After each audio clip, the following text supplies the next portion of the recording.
So, I mean, how powerful is that to have a computer buy your house, and then you have the flexibility to get your next house reserved for you all cash within 4 months of moving. That's spectacular.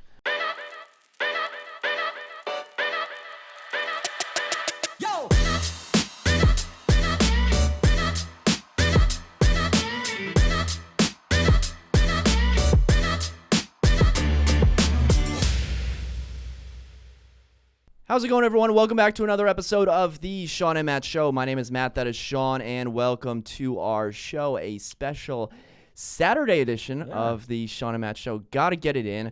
And in today's episode, we're going to be talking about how you can turn your offer into an all-cash offer, guaranteed. So imagine if you were planning on putting like 5% down and you're competing against like 5 or 10 other offers.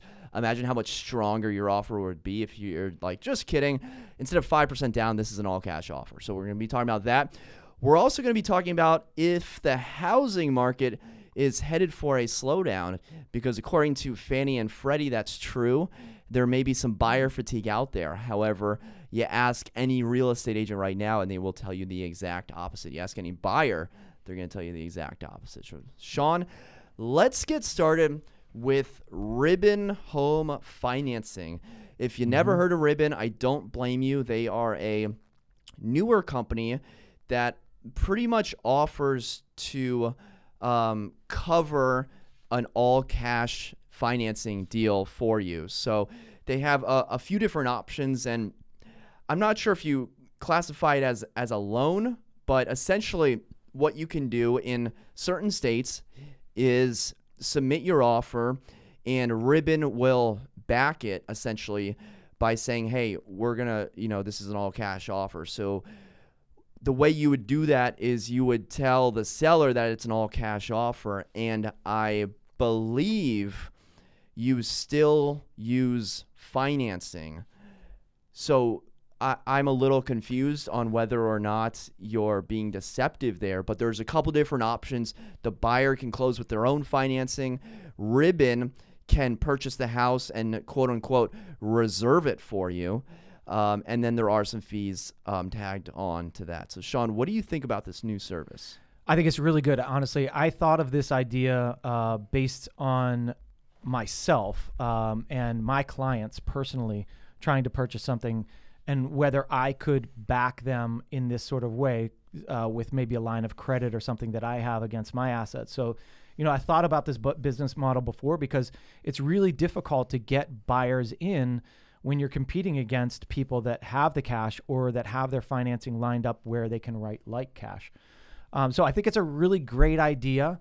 I do have questions on how things would work. And I know that there's a fee. So basically, you would write your offer all cash, right? So that's the great thing, is the seller sees that it's all cash. And it can be if it needs to be, and that's the key. It can be if it needs to be, but in the end, if it closes on time, it doesn't have to be, right? So basically, you're writing the deal all cash, no contingencies. If you can get your financing done in that time frame, good. If you can't, then here's all cash. Right. Mm-hmm. And honestly, I just did this where in the end, we're going to finance it. We wrote it all cash, but we didn't need to. And they were just going to buy it cash and then cash out, refinance it later. But what that does is there's a lot of costs involved. And so instead of doing that, we're going to close the loan prior. And so what this company does, I'm assuming, is they're going to charge you for the fact that you can write all cash. They're going to charge you, I believe it's a 1% fee, right? So think about this. You're buying a $900,000 house. For you to get that house, because it's so competitive out there, you're going to pay this company $9,000, and they're going to write you and back you as all cash. If you can close that deal in that time frame with your own lender, you're still going to owe them $9,000. Secondly, if it does go to closing and you do not get your financing lined up in time, and then they have to purchase it, then there's a higher fee, which I believe is 2.5%, something like that. Yeah, Ribbon charges a small transaction fee of 2 to 3% of the purchase price if the buyer is able to close with their own lender on closing day, the ribbon fee is reduced to that 1% that you were talking about. Yeah. So what this brings about is a couple of things.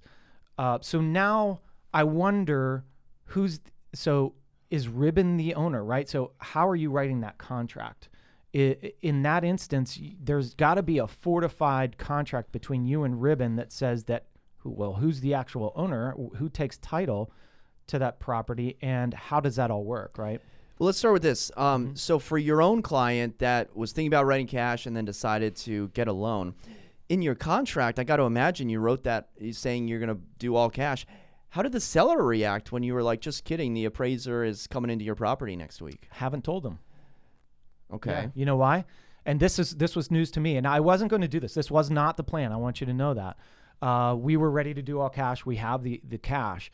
But it was basically a gift from parents, right? And so they were going to come back and refinance it. But when we talked to their lender said, oops, I didn't put that on.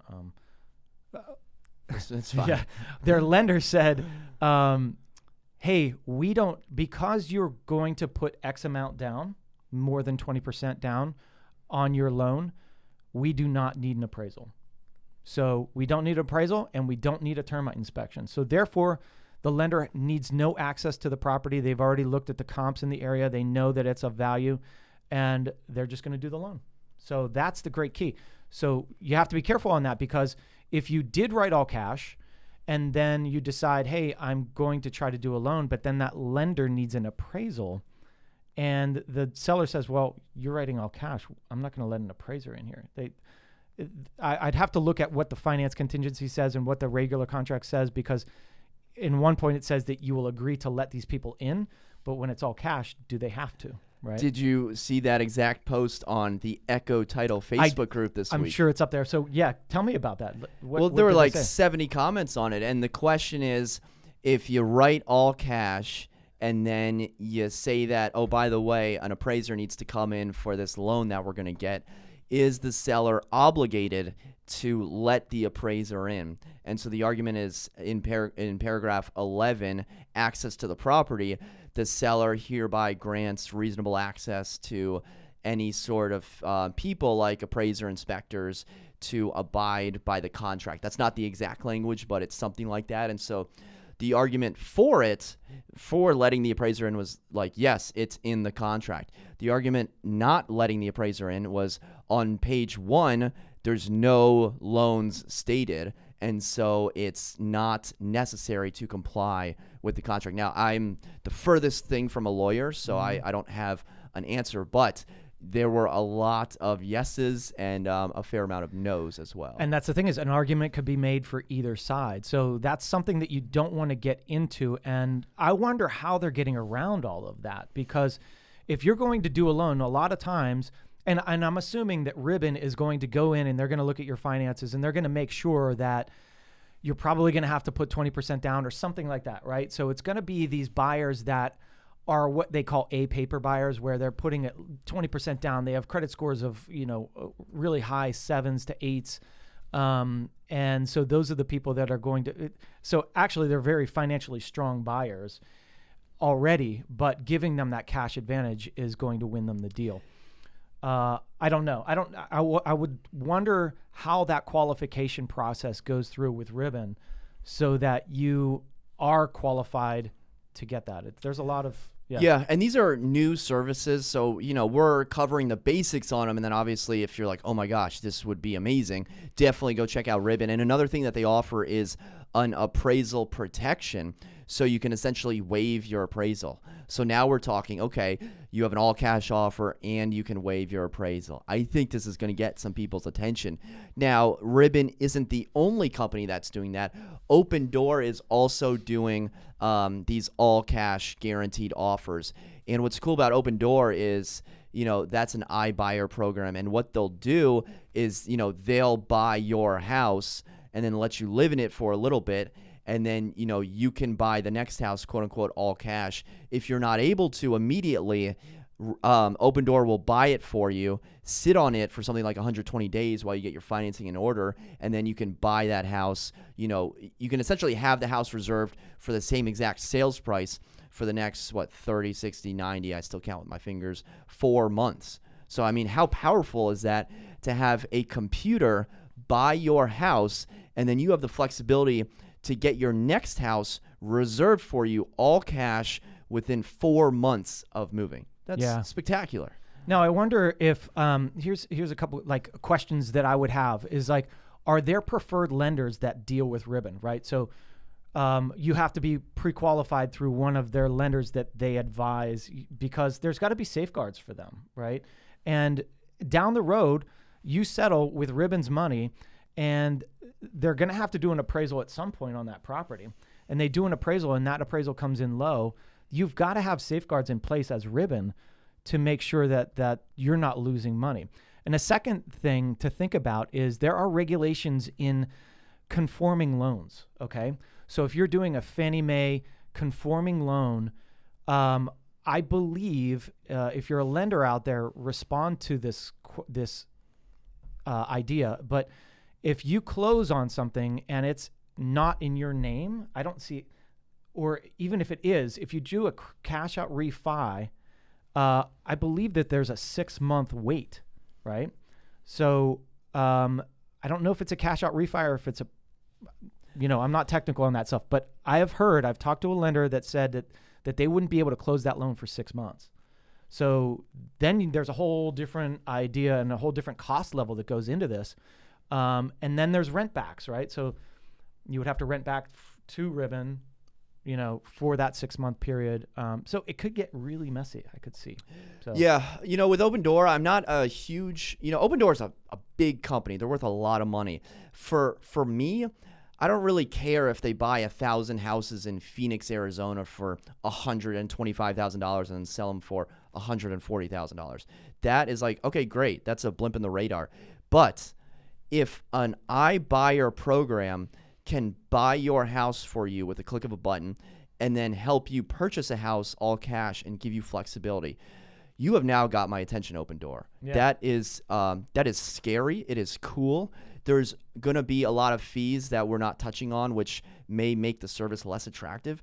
But a computer buying your house and then helping you purchase your house all cash is definitely something to keep an eye out for the next couple of years. Yeah, and it really depends on the market too. I mean, right now, the market's so hot, I don't know that it would be really beneficial for you to use that service because, I mean, you can sell your house like that, and you're going to get way above. So anyways, there's so many ifs, ands, and buts about these, but they're really cool, really great idea, and gives your buyer a definite advantage that you need in this market. Shawn's favorite saying, the money is in the renovation. Just renovate it, make some more money. Absolutely. Okay, so our next topic is about the housing markets. There's an article from Inman that is titled, "Housing Market is Headed for a Slowdown," says Fannie and Freddie. We'll see about that. Yeah. Basically, the gist of the article states that interest rates are going up, and Fannie and Freddie is predicting that as interest rates go up, as inventory goes up, the housing market will slow down. There's going to be more buyer fatigue, which will lead to not a market cool down, but just a overall slowing of the market. And Shawn, in our area, it seems like inventory is the question. There's no houses. There's no houses. There's no houses. Did you know in 2020, of February 2020, there were, I'm going to pull up the number right now, there were 149 homes active for sale in Arlington County. Is that all kinds? It says 149 homes actively for sale. Okay. That to me says all types of properties. Today, by the way, that's 0.76 months of inventory. So think back, February 2020, 0.76, 149 houses. Today, there's 438 properties available, and that is closer to, where is it? It said the number, but I think it was around 2 months of inventory. So I get it. We're still nowhere near that 5.5, 6 month figure, but we have almost twice as many properties available now as we did last year, but it's still seemingly not making an impact on the types of properties that are getting 20 or 30 offers. So at what point is the glut in, let's say, the condo market or some of these pockets of the market going to affect the overall market? Yeah, so what I would be interested in seeing, and what I'll bet, is that most of the inventory right now for this year is condos. We have seen a huge increase from February of last year to this year in the condo inventory and the slowdown of the condo sales. So, I know we've talked about this many times, but pre-pandemic, there were 4 condos for sale along the Orange Line. Now there's probably 165. And then you go to South Arlington and it's probably the same. But there's always those buyers, or there's always those people that are waiting for a certain unit or certain type of property to come up. We have seen some increase in buyers, and I've been saying this is your time to buy, condo people. But I wonder how the single family market now. I'm seeing more come on the market. I have seen in this last week, I saw 4 nice properties, 4 or 5 nice homes in Arlington, close in, that piqued my interest, right? So we are starting to see that. And I'm wondering, where is this? So normally what we see is a trend, right? And a trend starts in DC and then it expands, right? And so usually when we see a hot market, we see it starting in DC and then it gets to Arlington and then, inside the Beltway, and then it explodes out, right? What we're seeing now and what we're going to start to see, I think, this is my prediction, is that we're going to start seeing inventory start to rise. When it starts rising, it's going to start rising in Arlington, right? The single family market, and that's going to be our precursor to the market's changing, okay? And so I think that once we start seeing some houses sit on the market in Arlington, that's going to be a precursor to its expanding out. And then because when it starts in Arlington, it folds out into everywhere else. And the trend right now is actually moving out further. Everybody wants to move out. I don't know how many times in the last 5 days I've been to Aldi, I've been to Ashburn, I've been to Bristow. Like, what am I doing? I never go to these places, but that's where the buyers are going. So in order for that inventory of single family houses to build up in Arlington, which hasn't happened in quite some time, in order for inventory to build up, well, we need prices to stop, or we need prices to fall. And, I was looking at some historical data and some data in Lyon Park, and I just saw a house, close for $150,000 over the list price. Now, there's got to be, 5, 10, 15, 20 offers on the house. So, 20 people essentially wanted to buy that house for $1.3 million. And, a couple of them wanted to buy it for $1.5 million. So all those people, need to find a house before any sort of inventory builds up. So, is that going to happen this year? Is that going to happen next year? Yeah, you think about the 20 people that need to buy a house in the 1.3 to 1.5 range. And they're willing to waive. They're willing to go $50,000, $100,000 over. How many more in that price point will we see in the areas that they want? Lyon Village? Did you say Lyon Village? Lyon Park. Lyon Park. Okay, so Lyon Park, Lyon Village, Cherrydale, Ashton Heights. All of these that surround that orange line. That's where probably those buyers are focusing. And so they want in close. And are there going to be 20 to satisfy those 20 buyers? Are they gonna show up this year? And then you think about all the other people that are trying to get there and thinking, oh, I'm gonna buy pretty soon. Is that really going to go away? And I don't know. It's hard to tell. I think the condo market is usually the first thing to get hit, one way or the other. And I was looking at some historical data for Boston, and Boston had seen a tremendous amount of quantity of condos that have sold in 2021, and prices were down by about 5.5%.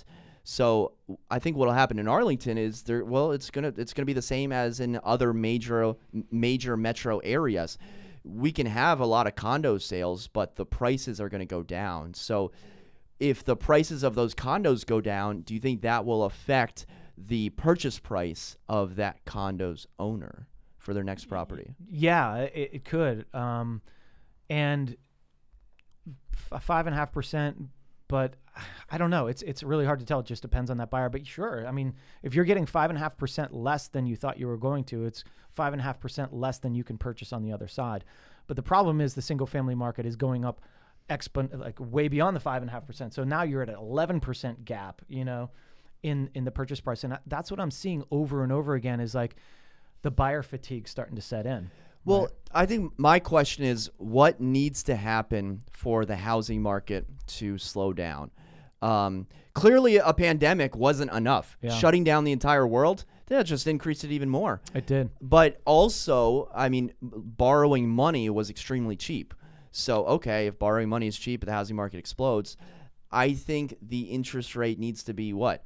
5.5% to even have any sort of slowdown in Arlington. Because if you're going to tell me that houses in Lyon Park are sitting on the market, houses in Cherrydale are sitting on the market, either they're priced at $3 million or, something catastrophic has happened. Yeah, and there's going to be that relationship of price and affordability, right? And so at some point, these prices are going to hit their peak, and interest rates are going to start rising, and that's where it's going to level off. And then those prices are going to have to start coming down as those interest rates keep going up, because it's an affordability thing. There's not that many people that can afford a $2 million house at 5%, right?